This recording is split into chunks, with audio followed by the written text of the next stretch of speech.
Meanwhile, going to the U.S., Hurricane Harvey just slammed into the Texas Gulf. Here's Kathleen Gregorio for an update.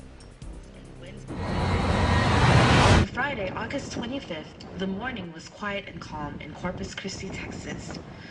Many residents living on the coast had already evacuated and storm-proofed their homes. Those choosing to stay and brave Hurricane Harvey had already stocked up on water, food, and basic necessities, emptying many grocery store shelves. Towards the middle of the day, as water levels and wind speeds continued to rise, residents experienced electricity outages.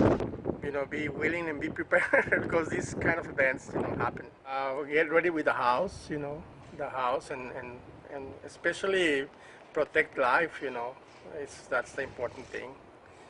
Material things you can always recover whatever you lose, right? But not life.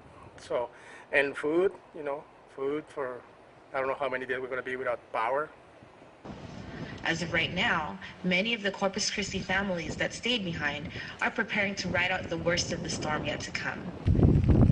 As you can see here, in one of the neighborhoods in Corpus Christi, Texas, many of the residents have already evacuated or have hunkered down, taking shelter and refuge inside their homes. For the most part, though, a large percentage of the residents have been able to take transportation or leave the day before or earlier this morning to evacuate, as mandatory and voluntary evacuation processes have begun here in Corpus Christi and the coastal Bend region of Texas.